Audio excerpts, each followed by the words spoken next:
We're doing a session today around Profila's architecture. And with me is Michiel van Rooij. And what we'll be doing is just going through a single architecture page, which shows people what we've built so far, what we're busy building, and what we plan to build.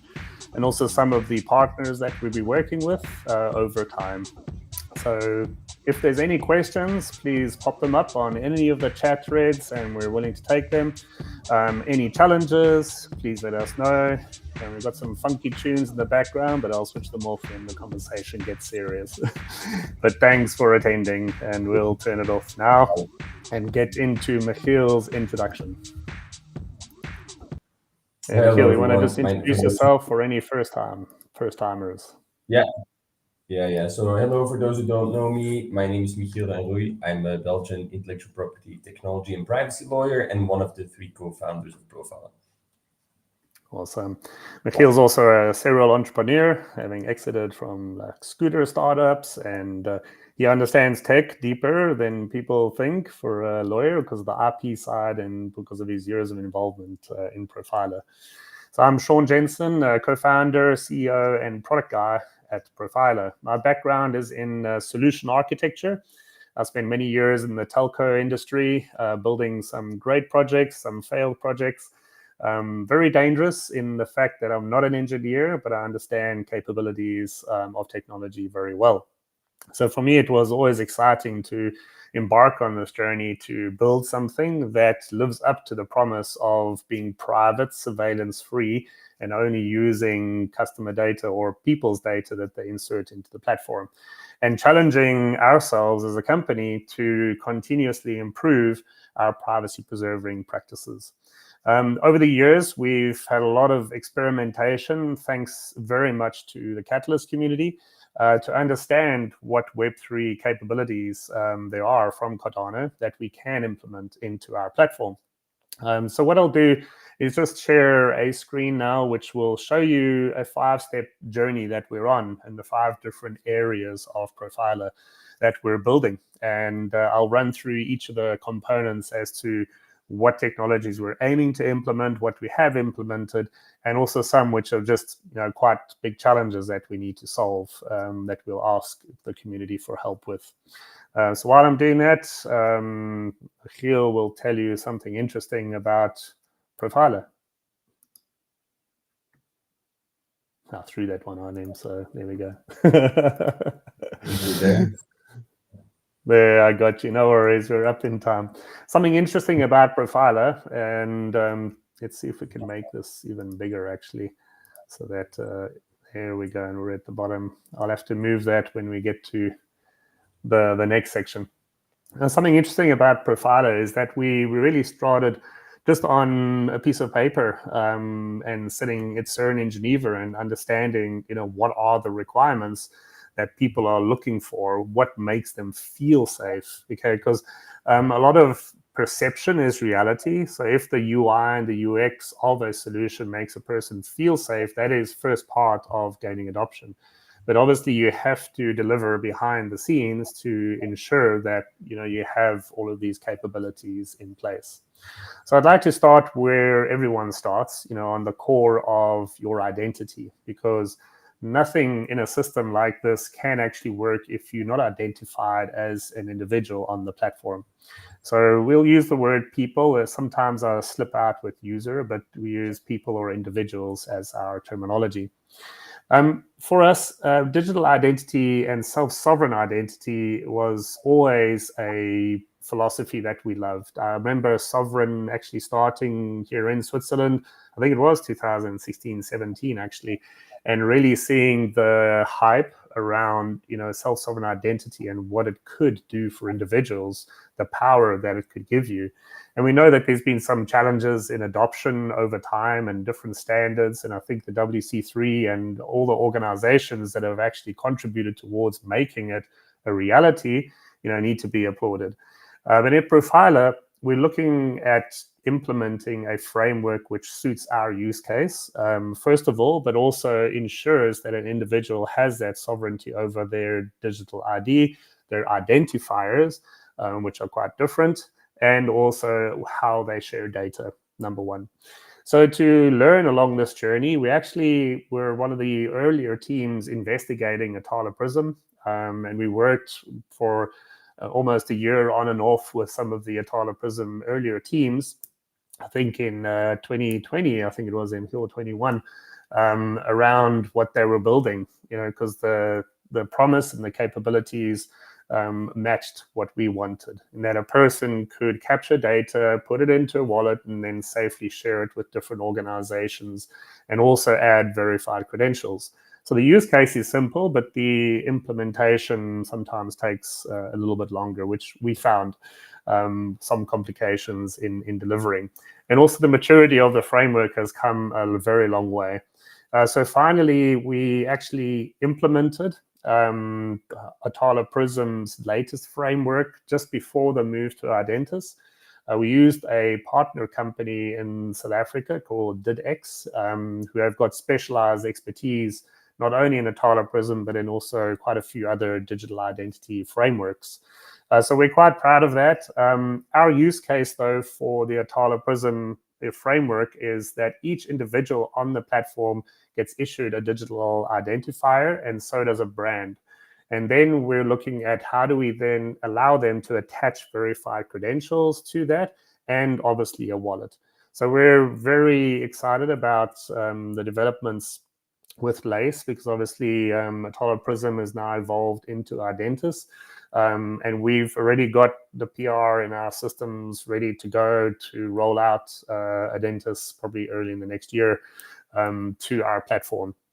So once that integration is there and we've updated to Ardentis, then we'll be looking to also connect the Lace wallet and start experimenting with how we store the data for individuals, the verified credentials and so on, into the wallet environment for sharing. But for now, we've really started at a basic level, which is each person and each brand gets a digital identity, and then we start mapping the relationship types between them using those identifiers, also linked to the data sets that they share through many, many data subscriptions.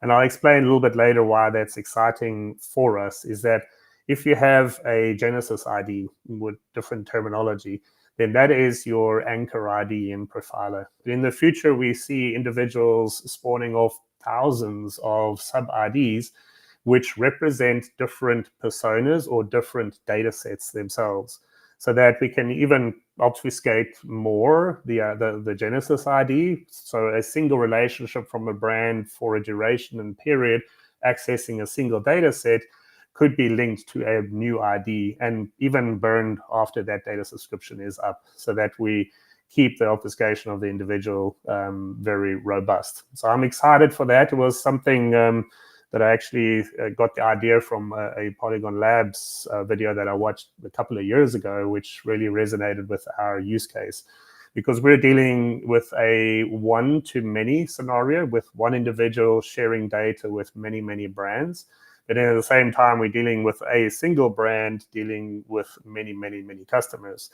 That's why we opted for also implementing digital ID for the brands. And how we share data between the two was part of our research projects and also some of our Catalyst funds and our work with the Atala Prism team, and then finally the DidX team in South Africa.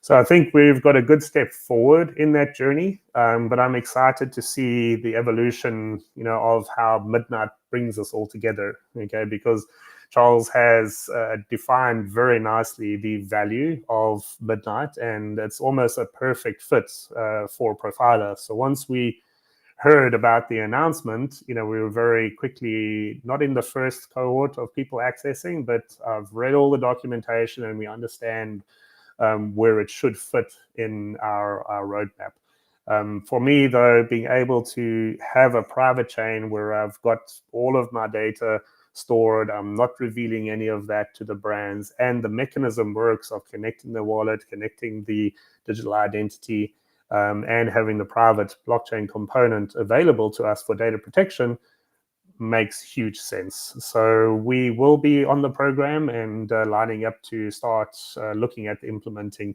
in 2025 quarter one with the Midnight team. So we are in discussions, and just a spoiler alert, if you haven't seen it already, on X, we've got a great privacy chain space tomorrow with Midnight team and Partisia blockchain team talking about privacy chains and the value. You can see that I've got both represented because they have some overlapping capabilities for sure, but some very complementary. And the two teams are actually talking to each other directly as well. So for phase one, I think step one in our journey is the digital identity is core. We've taken good steps toward having components of it implemented at base levels. And we're looking forward to how implementing Midnight will actually help us bring this together in a solid and a robust solution for our digital identity strategy.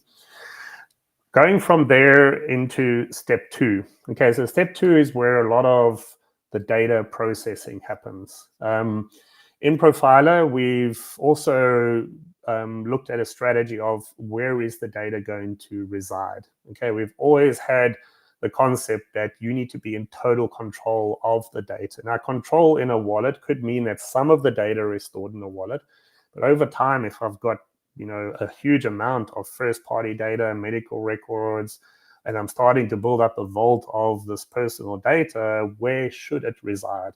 Now, there's many theories in the market from a privacy perspective, that you should have a distributed data set because then the attack vector is distributed. If you've got all your data in one place, that's a honeypot, and if a hacker gets through once, they've got everything.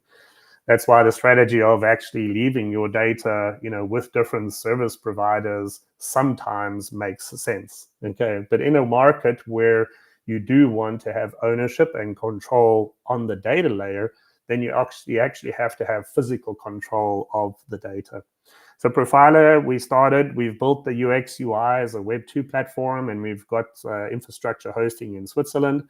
But the strategy in phase one is to move that out geographically in regions around the world, so that data for Americans can be in American servers. And that's phase one, to align with privacy regulation.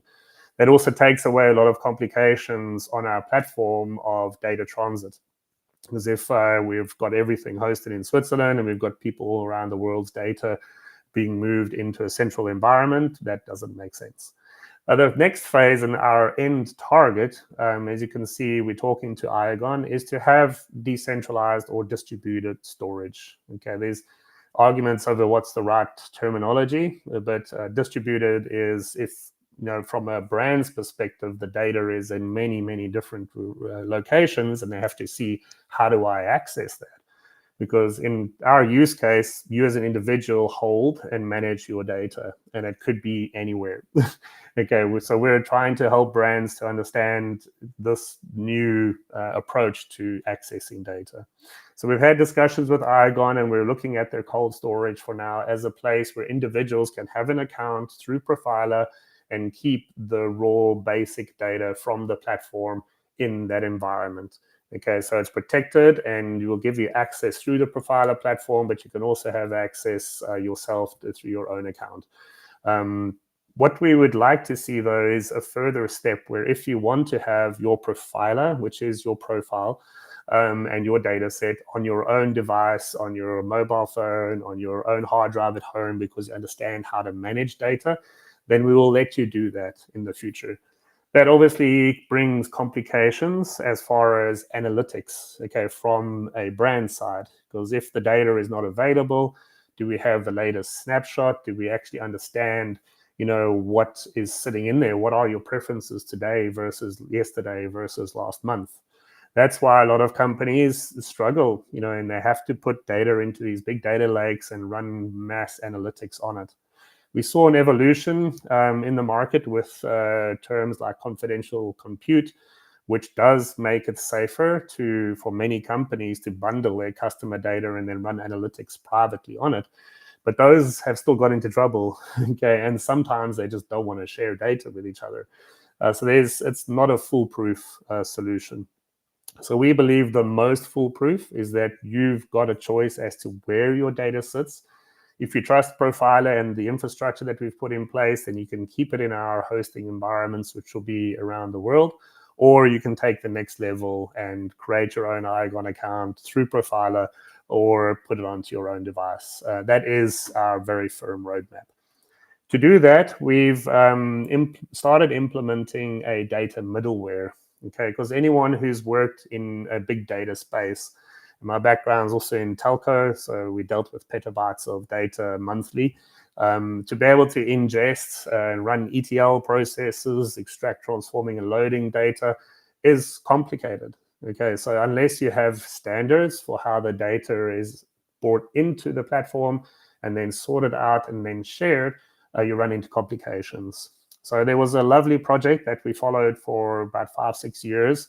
It was a spin-off from EPFL called Prive, and we know the founder is still very well. That project has evolved now into an open source framework, happy to share it. But during the years, I think 10 or 12 years of development, they gained HIPAA compliance, GDPR compliance, and did many trials in healthcare. So the data middleware actually manages data types in multiple data streams, so that the source, and as you can see down here, could be an IoT device, it could be a heart rate monitor, it could be a Fitbit device, it could be a voice chat thread, it could be images, are all treated as different data streams that you need to permission. Okay, so this is doing control on the actual data layer.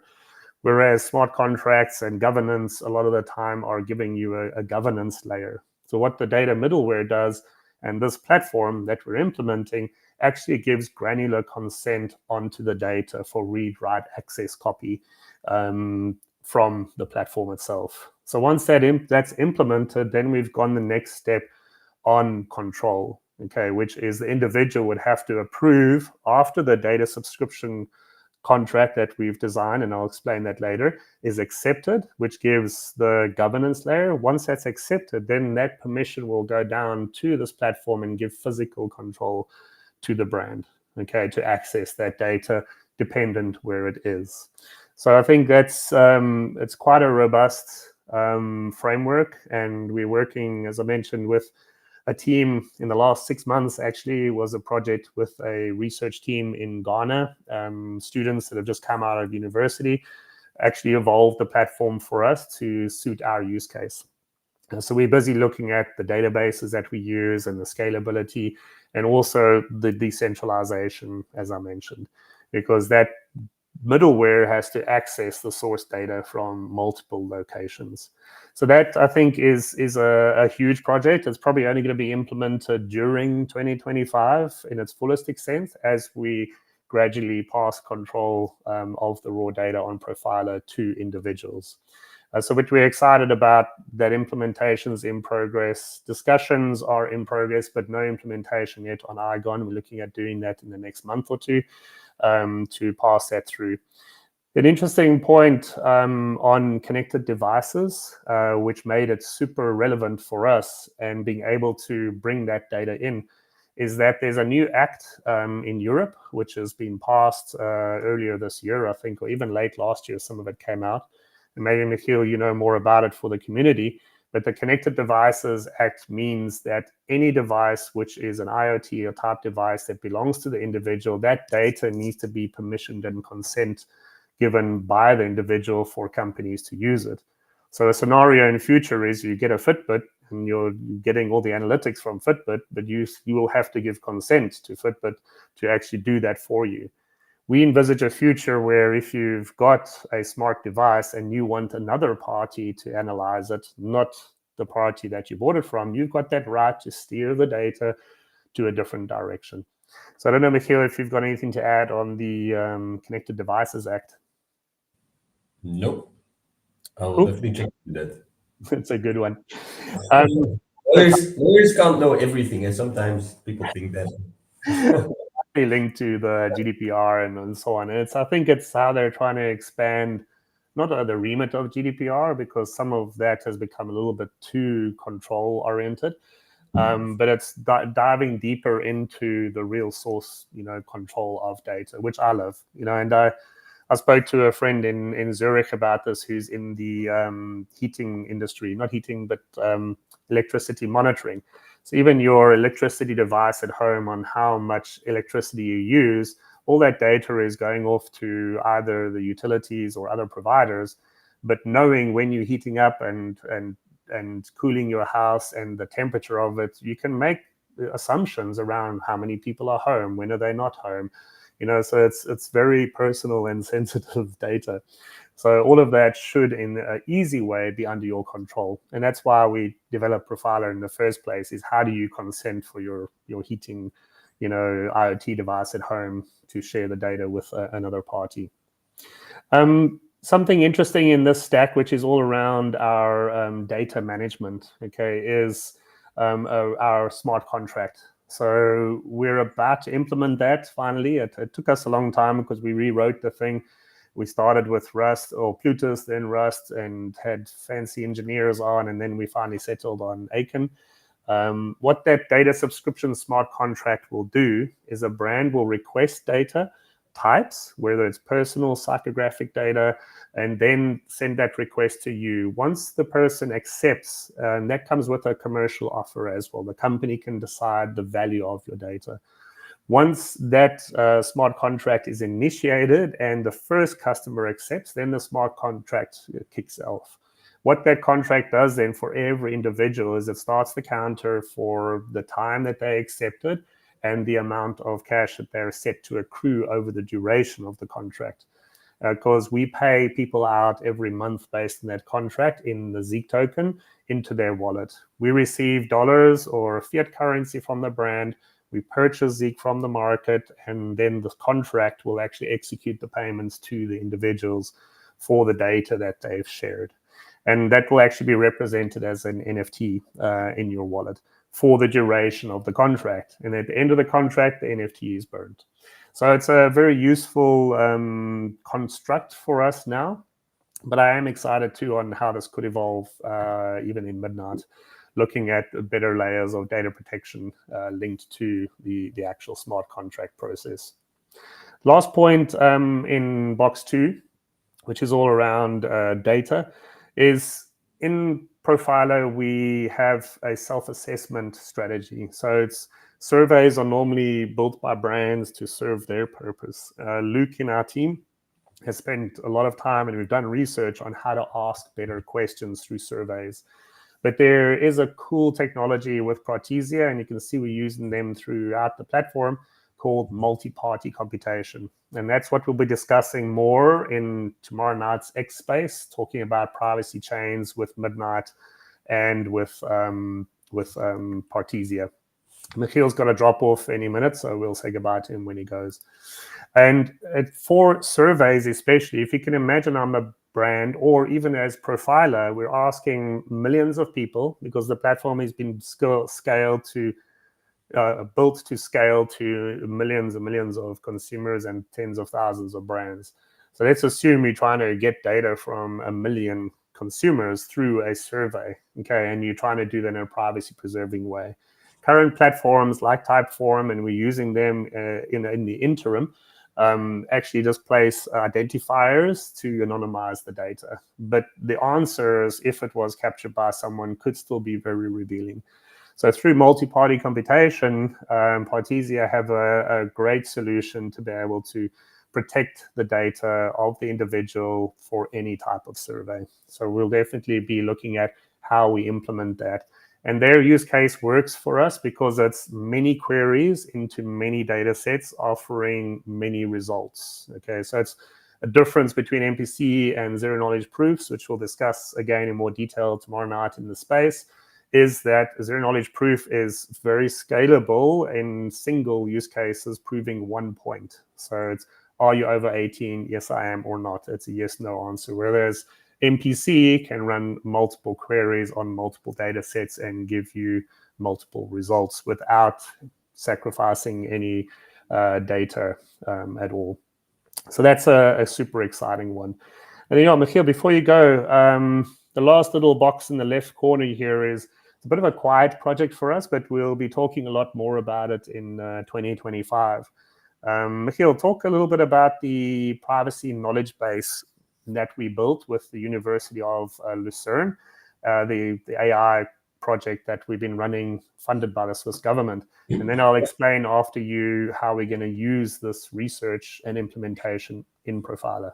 Yeah, thanks for that. So we've received 2.5 years ago a substantial grant by the Swiss government, an agency called InnoSwiss, or the Swiss Innovation Agency. It's a bit the Swiss version of Horizon Europe, or Horizon 2020. And this is specifically for a project that we do with the University of Lucerne in Switzerland. So it's a 2-year project that we just finalized, where we built a knowledge base, a smart knowledge base that feeds on data. So it's a AI knowledge base that has about 1 million documents linked to it, and these documents are all privacy specific. So we have hundreds of thousands of privacy policies from commercial companies and organizations. We have privacy legislation that is in there. We have decisions by privacy courts or by commercial courts about privacy, recommendations by privacy advocate groups. And so the intention is also, the use case for this smart knowledge base is that you as a consumer, again, this is a tool that Profila is offering, you as a consumer can ask a question to that engine, and then you'll get back an answer. For example, you're standing on the parking lot of a supermarket and you're seeing 10 cameras pointed at you and your car. You could potentially ask, okay, does this supermarket in Belgium, or if you're in Switzerland or whatever, just do live streams, or do they record my license plate and my video? Do they store this information? How long do they store this information? Is this only the supermarket that is checking it, or are there third parties who have these recordings? And so you could ask this question, and then the knowledge base would look for the most appropriate answer, potentially partially in the privacy policy of that supermarket who explains what they do, but they would also check in the specific country where you are if it is allowed under national legislation to record or to store, and for how long, this kind of data.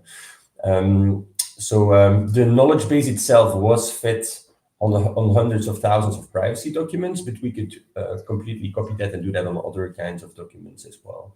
We had a little spin-off project under Fund 10 in Catalyst, where we gathered about 1,000 legal Web3 documents. So legislations around Web3, like MiCA, or court decisions around Web3 or crypto. And then this engine could also digest information from there. So you could Q&A an AI lawyer for Web3.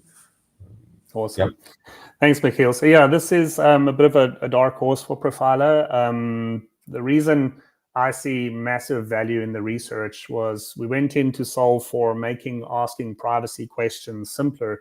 We came out with a tool set which can create any knowledge base behind an agent. So anyone in the AI space understands that agents are going to take off, but they need to be specifically trained on vertical knowledge bases. Important part, though, is those knowledge bases need to have human reinforcement for fine-tuning. That process we've built into Profila as well. So for this use case, all those databases are there of documents, and questions can be asked.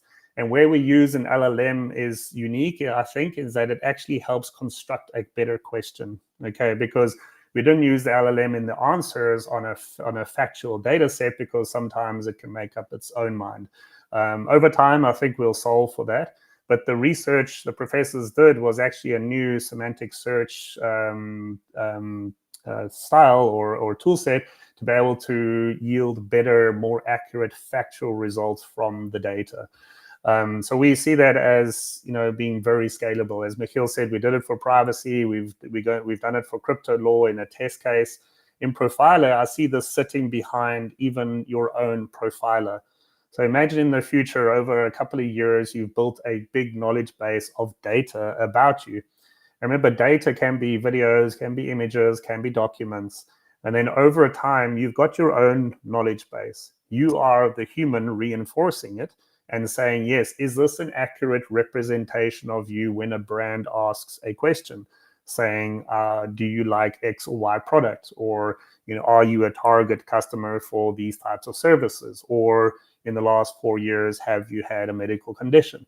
All of those data sets will be in your own knowledge base. So you can create an agent out of that, and that agent could eventually, with your training, represent you.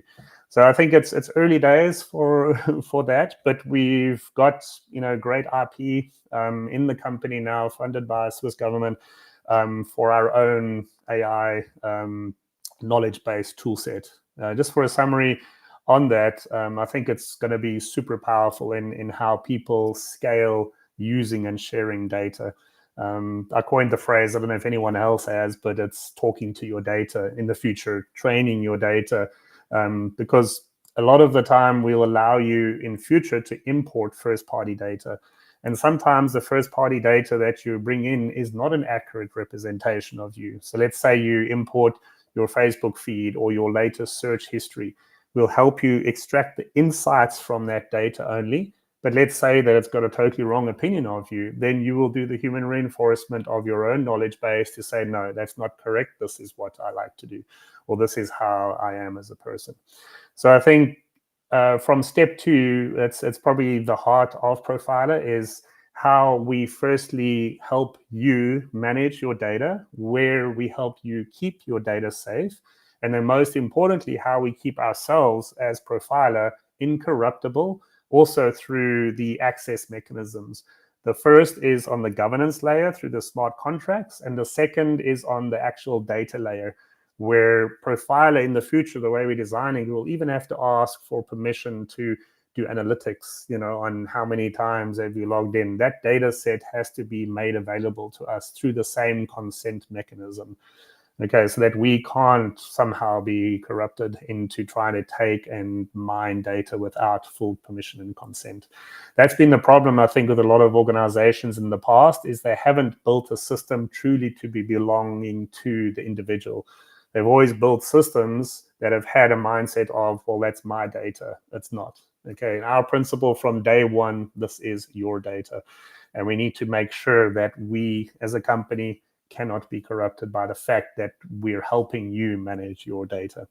So I think this is a super exciting step for us. Phase 3 is implemented and running in the platform today as far as data sharing. And so is phase 2 in being able to create a profile. And the smart contract is running in the back end, but we'll make it live on testnet in the next weeks. So those processes are implemented. And so is our experimentation on the data middleware. But step 3 is where it starts to get valuable to you and to brands. Okay, so in our first use case is solving for the marketing challenge. I have to surveil you, I have to track you to try and see what you're thinking so that I can guess what you want and then shove content down your throat. How stupid is that? Versus a world where you could, at scale now, at broadcast scale, ask your customer. We have good devices. We have enough intelligence to be able to tell companies en masse what we do and don't like, okay? As if you'd walked into a store. But a lot of the internet doesn't think we're capable. We think you are. So the data subscription process is fundamental in the future to changing the behavior of brands to say, I need access to your data if you want me to deliver you a service. So in no way are we privacy maximalists, in saying that you shouldn't share anything. If you want to share all your data with a brand, or let's say with a hospital, because Profila works in healthcare, it works in many other sectors, but we're focused first on ad tech and martech. And if you want to share data with a brand, we're encouraging you to do it through a method like Profila where you've got control. Okay, so that at any time you can cancel access, revoke the rights, and actually protect your data. So through this process, we ask the brand through our platform to decide what data they need. They initiate. In the future, we're putting in early next year a data bidding process. Because if you remember from our previous sessions, data is never ever sold on Profila. It is only ever accessed, leased. So we're using more of a property law type principle for a duration and period. I know that's another debate. A lot of people say that it shouldn't be monetized at all. But in this case, we teach individuals on Profila that this is a contractual mechanism because you don't get paid a lot. Okay, a brand will decide, If they're selling you cookies, 0.01 cents, just to know your address. If you're happy with that, that's an open market, you accept, and that's the terms of the relationship for that brand to access your data. But there is nothing better than scarcity to drive price and demand. So if you are about to buy a Lambo because ADA's 10x, then your data itself on the fact that your intent is to purchase is valuable. And that's where, through our marketplace on Profila, the brand can then start to value that data set more accurately. Of course, we have to have the zero knowledge proofs of your potential income, of so on, to validate for the brand that you have that amount of income in the first place. But that's where it gets really, really cool. Again, the use cases expand. So we really are focused on how does a brand get enough insights to deliver a great service.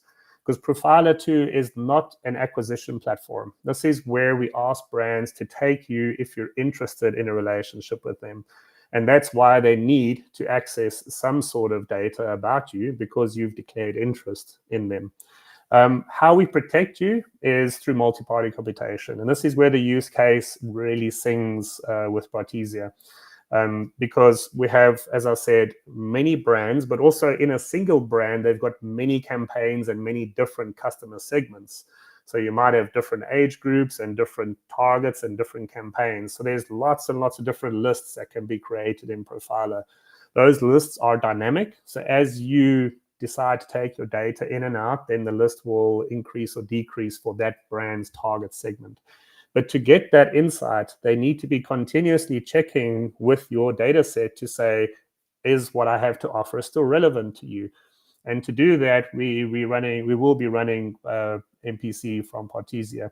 This was the Fund 12 project that we were funded for. We're about to start the project with Partisia to actually demonstrate this process, and we'll educate the whole community around how to actually implement this MPC, because I think it is a super valuable tool. The intricacies of what Partisia can do for you and Midnight will be discussed in a live space tomorrow night with both privacy chains, because they're definitely complementary, as you can see even in our roadmap. So that is probably the second most important part, because your data, how you create it, how you manage it physically and contractually, is important, linked to an identity. But number 3 is where you monetize.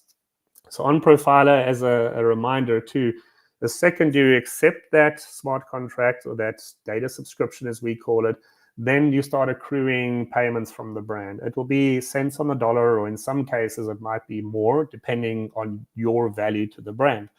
We will then get paid in fiat currency. We buy Zeek token and pay you out in Zeek token. That will go into your Yoroi wallet or your Cardano wallet, and you can do whatever you want with it after that. Swap it out or hold it. We believe that the amount of Zeek that you have in the future, which is the zero knowledge token, will represent your value to the brands in the future, because they will be able to see, this person's received lots and lots of subscriptions. They've had this many payouts, and they are obviously a valuable real customer to brands. But aside from that, we believe that it's still a very robust and strong process where you're totally in control. Another area which we haven't mentioned too much in this, but is around your retention. I touch more on it here around the ads and ad fraud and so on. But similar to the data subscription smart contract, when you view an ad on Profila, but engage with it properly, similar to the Brave principle. And Brave paved the way for us, but we're an enhancement on the basic attention token. This is advanced attention. What we do is, if the person engages properly with the content, then you also get paid. And the amounts that you get paid for data and your attention vary from 50% right up to 80%, depending on the quality of your data set for that brand or industry, and depending on the quality of your engagement.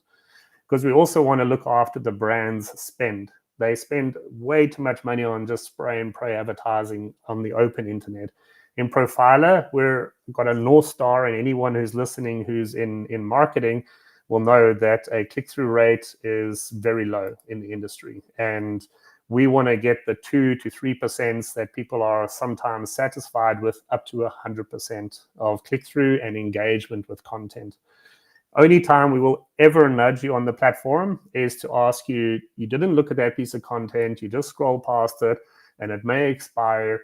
And we've got a product called Metronome, which is a preference center for you, where you can dial it down and say, look, I just need a break from that brand or that content because it's not interesting me at the moment. So there we're saving the brand money and we're saving you time. We're quite happy if you switch them all off and you have a period where you're not looking at anything because your life dictates it. And that's where the counterintuitive nature of Profila serves you. Okay, so it doesn't serve an agenda of trying to monetize ad spend or data spend. It really is about the relationship and how you dictate, okay, how much time and data and energy you spend on that content. So coming into block 4, which is a lovely project we did with the University of Madrid about 2 years ago now, and also with our ad tech advisor, Mikko Cortillo, who's been in the industry for decades. And so have these researchers. They've done research on Facebook and the privacy challenges for over 15 years. So they helped us design a zero-knowledge advertising protocol. The research paper is available. But what that does is it takes what we've built in Profila and this new data sharing technique, and it asks the question, how do I now serve the real-time bidding world? This world where, I do want to live possibly outside of the Profila walled garden. And that was always our strategy, is not to try and keep everyone in one channel either. So this architecture or this protocol is designed in a way to further obfuscate your data and your identity, but give the brands enough at a high enough volume and speed, importantly, to be able to let that real-time advertising ecosystem work and thrive. Many of you will be saying, I don't want to see ads anymore on sites. But a lot of companies like newspapers and so on, and other influencers or people creating content for you, like YouTube, they rely on advertising, okay, as an income. And that's how you pay for that service. But our logic and theory is, well, if I'm forced to pay for access, let me see content that is still relevant to me. Because at this moment, they still decide based on surveillance and other techniques what to shove in your face. But if I'm going to a site that I like and I'm seeing advertising or valuable content that is somehow related to my life, then that is a much, much more valuable experience. So we have a strategy by implementing this zero-knowledge advertising protocol that it can actually become a viable third-party cookie replacement. Okay, it is that scalable, and that's in the research paper. It does take websites to have to implement a webhook or a link to a browser plugin to their website, or a browser plugin, for the person who's actually surfing, or direct website integration, so a login with Profila approach. We'll be looking at how we optimize that in future, so that when you do land on a site and they're Profila powered or enabled, then your data will pull through totally privately, and then you'll be able to see content on a website that's relevant to you. And the same for apps. So a lot of people we've spoken to have developed applications, but they don't understand how to manage data for personal data because of the privacy risks, the legal implications.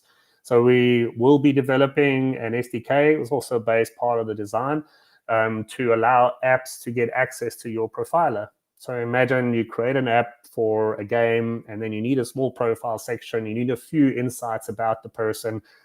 Pull in the SDK from the Profila app. Then you know that all that security that we've built into it and access and permission rights have all been taken care of.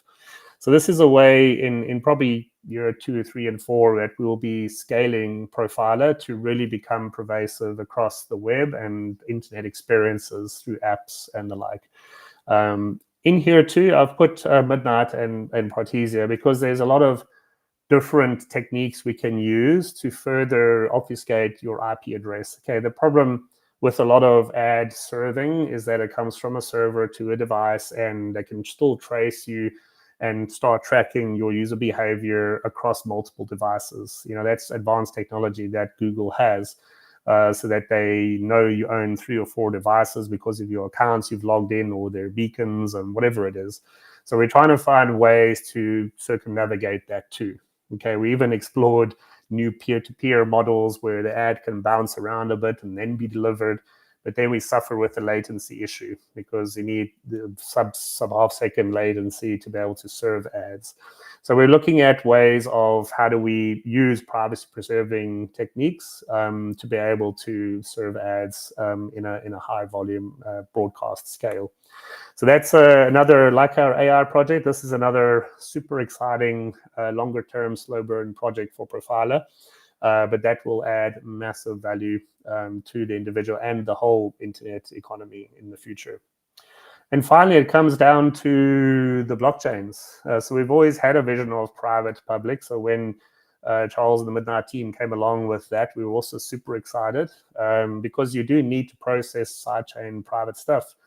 I remember at the beginning of our journey in 2017, I explored R3 Corda and the likes because they're closed ecosystems, but they offered such great functionality and capability. And in certain environments, you do need to have that private capability to be able to run transactions that are not public or nowhere linked to the blockchain. It does come with its issues and limitations, which I think Charles and team have explained out very well. But for us to be able to have a side chain or a partner chain is called that looks after data linked to your wallets helps us significantly. Okay, and it then can be anchored or executed, whatever term you want, onto the public chain where it makes sense. So this journey that we have, we started in 2017 with research. So we probably did R&D for 3 years, 4 years. During there, we did prototypes of chatbots for privacy initially. The research showed we need more engagement. We need to have a two-way process of not just privacy, but data sharing. We added that into our research with University of Madrid and others. And then finally, it was, well, the University of St. Gallen students, MBA students we did research with, told us we want stuff. Okay, and that's what life is about. Whether you want to be left alone, or you want something for your farm, or you want a cool holiday, at some time in your life you're going to need to share data to receive value from somebody, and that's what we've designed Profila around. Our first use case is marketing, because that's where the problem started. So we started this whole company to solve for the privacy challenges online, and also these algorithms which are influencing children and us as well and stealing our attention. So we really wanted to create a totally different way and a different platform for brands to be able to offer their services to consumers, and to you, that helps them not do this. Because at the moment there's very few alternatives. Okay, the whole industry is stuck in this pattern of accessing data through the surveillance capitalism machine. And if we change that by having control as an individual and learning, so it's going to take time for people, and that's one of our UI objectives and user experience objectives, is teaching people how to build a profile, how to share it, how to then realize that the value I'm getting is not for a few dollars that I'm paid for my data. The value I'm getting is that the company I shared the data with knows enough to delight me. Okay, or I spent probably a year and a half with a good friend in the US who runs a patient privacy rights nonprofit, and linked to the actual Brandeis Awards. And patients today lie left, right, and center about their health because they're worried about the insurance companies getting hold of the data. And the doctors are sitting there saying, well, we've got a scan that shows there's something else wrong. Are you a smoker? Did you drink? Did you do that? And people are lying outright, okay, because they're scared that that data gets into the wrong hands. That's where, if you've got your own data, and we're not looking at replacing healthcare records, but we are looking at a strategy of how do you get all the insights from all the doctors that you have in your life into one place, so that you can actually permission who gets to see it to deliver a valuable service to you on getting better. Similarly, in Switzerland, we worked with one or two companies just understanding clinical trials. Same process. A research company looking to do good needs that data, but at the same time, if they're going to super monetize it, or they will be valuable for you because you're a patient or a sufferer, how do you prove that chain of engagement, of fact that you shared, and then you can get some benefit out of it, whether it's care or cash? It's up to you. So yeah, this is it's been a cool session to, I think, open up a little bit of the kimono as to what we're building and have been building for the last couple of years. We did have a delay. For some who know, we actually did beta trials 2 years ago. We had some mobile apps and also a full backend, but we got good validation from the closed trials we did with consumers and brands. And then we did an audit, okay, as to, was the design right? Is it truly privacy preserving? Are there any holes, that can be exploited from day one? And there were. Okay, so we took the decision on, do we fix or rebuild? And I'm glad we rebuild, because that's when we brought in experts from the industry like Miko, and we looked at the whole architecture in reverse and actually made strategic choices that I think will result today in another platform. Yes, it's another platform in the industry, but it's wired fundamentally differently to a CRM or a CDP or a SaaS, which are always seen as being on the brand side. So there's not many that have been truly designed that, hey, everything, the data, the permissioning, the consent, all initiates from the consumer side. So I think we've got that thinking right. We also spent probably most of the time in the last 2 years around the customer journey and the individual journey. So what do you have to do to be able to get success, to keep it as simple as possible? And yeah, I'm super excited that we're at a phase. We're currently running our latest round of beta trials. We have a DeFi company from the Cardano community experimenting with us. We have a snowboarding company from Belgium, and we have a luxury automotive dealer in South Africa. So we're looking at different segments to make sure that the use cases stack up. And then we're ready for enterprise scaling in 2025.